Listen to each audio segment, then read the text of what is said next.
Good morning students, SKLGD online education में आपका स्वागत है। आज हम दो डाउट क्लियर करेंगे जिसमें दो क्वेश्चन पूछे गए हैं। फर्स्ट क्वेश्चन है, if an element has a width of 100 px and a padding 20 px what will be its actual rendered width. इसकी जो एक्चुअल रेंडर्ड विड्थ होगी वो कितनी होगी। तो इस क्वेश्चन में अगर हम बात करते हैं तो ये जो क्वेश्चन पूछा गया है ये पैडिंग से रिलेटेड है। जब हम CSS पैडिंग की बात करते हैं तो उससे रिलेटेड क्वेश्चन है। ठीक, सबसे पहले जो विड्थ दे रखी है 100 वो प्लस लेफ्ट और जो राइट पैडिंग दे रखी है उसमें मल्टीप्लाई कर देंगे 2 का। ठीक, और पैडिंग की विड्थ है 20। ठीक, पैडिंग की वैल्यू दे रखी है वो कितनी है 20। तो ये टोटल कितना हो जाएगा, एक्चुअल विड्थ कितनी हो जाएगी 140 px। तो इसकी जो एक्चुअल विड्थ होगी रेंडर जो रिप्रेजेंट्स होगी वो 140 px होगी। ठीक, अगर इसमें बॉर्डर और दे देता, कोई कंटेंट है बॉर्डर साइज दे दे या बॉर्डर दे दिया, जैसे वैल्यू दे दी 5 पिक्सल या 10 पिक्सल। ठीक है, तो जब बॉर्डर दिया जाता तो हम क्या करते, उस बॉर्डर को भी इसमें ऐड कर देते। जैसे सपोज करो हमारी विड्थ 100 ही है, फिर ठीक, और पैडिंग सेम है, सेम पैडिंग ही यूज कर रहे हैं। अब कहते हैं हमसे कि 10 px का बॉर्डर भी लिया है हमने, तो जब 10 px का बॉर्डर लेंगे तो उसको भी प्लस कर देंगे 2 का मल्टीप्लाई करके 10 में। ठीक, तो हमारी कितना आ जाएगा ये 20 40 150, तो 160 px। ठीक, तो उस केस में जो एक्चुअल विड्थ होती वो 160 px होगी।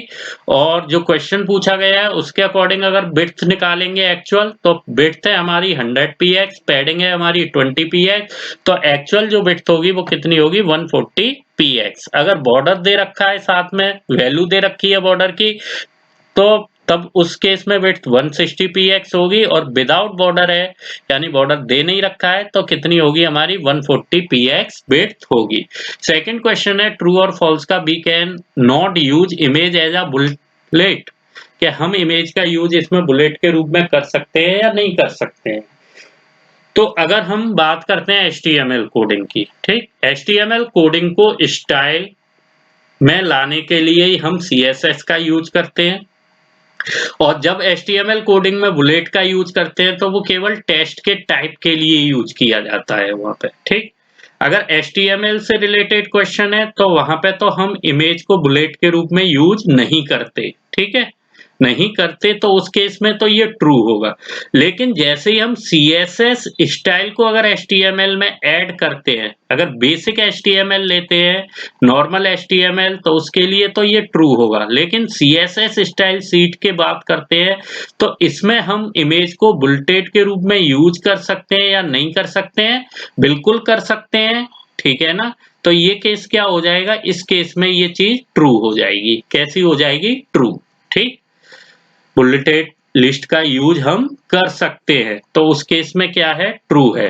और इसमें पूछा क्या गया है question, we can not use image as a bullet, तो ये फॉल्स। ठीक, इसका आंसर क्या होगा, यहाँ पे फॉल्स आएगा। इसका आंसर क्या आएगा, फॉल्स, क्योंकि हम बुलेट का यूज, इमेज का यूज बुलेट पे कर सकते हैं। वो कैसे कर सकते हैं, वैसे तो आपके ये सिलेबस में नहीं है, ना ही जो ऊपर क्वेश्चन दिया हुआ था ये CSS पैडिंग से रिलेटेड था, तो ये भी सिलेबस में नहीं था। इमेज को कैसे कर सकते हैं वो बता सकते हैं हम, जैसे मैंने यहाँ लिखा है HTML। ठीक, HTML लिखने के बाद मुझे यहाँ टाइटल वगैरह सारी चीजें लिखी हुई आ गई। अब मैंने क्या किया, इसी फाइल में स्टाइल को, इंटरनल स्टाइल सीटी यूज करेंगे जिससे कि हमारी प्रोग्रामिंग जल्दी हो। स्टाइल लिखने के बाद मैंने क्या किया, यहाँ पे यूएल का यूज किया। ठीक है, क्योंकि यूएल से रिलेटेड कोडिंग कर रहे हैं, तो मैंने पैडिंग लेफ्ट। ठीक, सबसे पहले हमें क्या है, पैडिंग लेफ्ट लेनी पड़ेगी कि हम कहाँ पे इसका यूज करेंगे, क्या बिट्स रखेंगे। ठीक है, उसके बाद मैंने यहाँ पे लिस्ट स्टाइल, ये हमें पूरा पढ़ना पड़ेगा। इसके लिए क्या है, जो लिस्ट है CSS लिस्ट, वो काफी कंप्लीट करनी पड़ेगी। अगर हम पूरी CSS लिस्ट ना पढ़ें तो हम अभी केवल इतना ही बताएंगे कि कैसे इमेज को हम शो कर सकते हैं, इमेज कैसे शो होगी। ठीक है ना, अब मैंने क्या किया, यहाँ पे इसको क्लोज कर दिया। ओके, अब मैंने यहाँ पे फिर से UL, क्योंकि हम जो भी चीज हम किस में दिखाएंगे, सब लिस्ट आइटम में दिखाएंगे। लिस्ट आइटम में दिखाने के लिए ही हम इसका, तो मैंने पैडिंग लेफ्ट 20 px, ठीक है ना, पैडिंग का यूज करेंगे हम। उसके बाद मैंने इमेज लगानी है मुझे, तो मैंने क्या किया यहाँ पे बैकग्राउंड इमेज का यूज किया और UND ये आ गया बैकग्राउंड इमेज। इमेज जो भी यूज करेंगे तो सबसे पहले हम क्या करेंगे उसका URL लेते हैं। URL अब कोई इमेज अगर हम यूज कर रहे हैं, जैसे सपोज करो ये मेरा फोल्डर है इमेजेस, हम ये ट्रायोड लेते हैं, ठीक है, इमेजेस दे रखी है और ट्रायोड को यूज करते हैं। तो यहाँ लिखेंगे हम पहले इमेजेस, जो फोल्डर नेम दे रखा है, उसके बाद जो फाइल जिस नाम से ये फाइल सेव है, उसके बाद .jpg इसका यूज करेंगे। ठीक, ये हमारा बैकग्राउंड। अब पोजीशन बनाएंगे इसकी कुछ, ठीक है, बैकग्राउंड पोजीशन कहाँ पे रहना चाहिए, टॉप लेफ्ट यूज करते हैं इसमें, ठीक है ना, टॉप लेफ्ट। ओके, अब इसके बाद मैंने बैकग्राउंड साइज लिया कोई भी, है ना, बैकग्राउंड साइज, साइज का यूज किया। तो साइज मैंने सपोज करो जो भी साइज है वो अपने अकॉर्डिंग आप ले सकते हो, कितना भी ले सकते हो, ये आप पे डिपेंड, ये वैल्यू होती है तो वैल्यू आप अपने अकॉर्डिंग। और जो इमेज लोगे वो रिपीट नहीं होनी चाहिए, हमने पहले भी बताया था जितनी भी इमेज है हम यूज करेंगे तो वो इमेज क्या है हमारी रिपीट नहीं होनी चाहिए। तो बैकग्राउंड रिपीट देखिए, नो रिपीट लिख देते हैं इसे। अब हमने यहाँ पे नो रिपीट यूज कर लिया। ओके, ये हमारी कोडिंग कंप्लीट हुई। स्टाइल हम पहले ही बॉडी, अब हमें क्या है यूएल चाहिए, यूएल लिखा मैंने यहाँ पे, ठीक, यूएल का यूज किया। अब मैं एलआई का यूज कर सकता हूँ, सॉरी एलआई, ठीक है, एल आई, ये मैंने एलआई लिखा। फिर मैंने यहाँ पे एक नेम लिखा सचिन, ठीक, सचिन। फिर से मैंने एलआई का यूज किया, ठीक, फिर एक नाम लिखा विराट, ठीक, एलआई क्लोज। फिर से मैंने एलआई का यूज किया और यहाँ पे लिखा मैंने जैसे शिखर, है ना, फिर एलआई को क्लोज करेंगे। इसी तरह से हम इसको कंप्लीट करते हैं। फिर एक और नाम लेते हैं एलआई, यहाँ पे मैंने ले लिया जैसे रोहित, ठीक, फिर एलआई को क्लोज किया और इस फाइल को मैंने सेव किया। अब यहीं पे फाइल सेव करते हैं। सेव करने के बाद मैंने किसी नेम से सेव कर दिया, जैसे मान के चलो ayush.html, ayush.html के नाम से ये फाइल सेव की। ये फाइल मेरी सेव हो गई। अब हम इसका आउटपुट चेक करेंगे, ठीक है ना, क्या करेंगे आउटपुट चेक करते हैं, कैसे हम इसका आउटपुट निकालेंगे।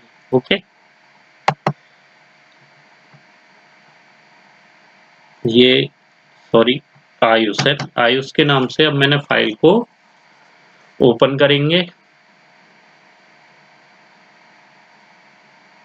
अब बुलेट के रूप में हमारी इमेज आई है या नहीं ये देख सकते हो, ये बुलेट के रूप में हमें इमेज दिखाई दे रही। देखो सभी लिस्ट जो आइटम थे जितने भी यूज किए, तो ये हमें क्या है बुलेट के रूप में यूज कर रहे हैं। और जब हम इमेज इंसर्ट करते थे बुलेटेड के लिस्ट में HTML में, तो क्या करते हैं पहले UL लिखो, ठीक, LI में IMG LI, उसके बाद IMG SRC, उसके बाद LI क्लोज, ठीक, फिर UL को भी क्लोज करोगे या दूसरी इमेज लेनी है तो LI, यानी वो बुलेटेड लिस्ट वहां पे हमें शो होती थी। वहां पे क्या है बुलेटेड लिस्ट के जो डॉट है या सर्किल है डिस्क है जो भी डिफॉल्ट UL है, या UL टाइप आज स्क्वायर लेते तो UL टाइप स्क्वायर में हमें इमेज दिखाई देती, ठीक है। तो यहाँ पे क्या है जो इमेज है वो हमें किसके रूप में दिखाई दे रही है, बुलेट लिस्ट के रूप में हम इमेज का यूज कर रहे हैं। तो वो हमारा जो ऑप्शन था वो कैसा हो गया फॉल्स हो गया। इसके लिए आपको पूरा लिस्ट पढ़ना पड़ेगा UL LI से रिलेटेड, तब ये होगा, क्योंकि ये आपके सिलेबस में नहीं है। CSS में जो क्वेश्चन है सिंपल, जो मैंने प्रैक्टिस सीट दी थी और अगले दिन कल के दिन भी हम 2 प्रैक्टिस सीट और देंगे, तो वो भी आपको करनी है CSS की। तो उस टाइप के क्वेश्चन आएंगे आपके में, क्योंकि CSS जो है बेटा, CSS और HTML केवल एक यूनिट ना होके पूरी की पूरी एक-एक 2-2 बुक होती हैं, ठीक है ना। HTML के कई पार्ट्स होते हैं बुक में, आप करोगे तो काफी टाइम चाहिए इसके लिए, ठीक है ना। तो यहीं पे हम अपना आज का लेक्चर फिनिश करते हैं। Thank you very much.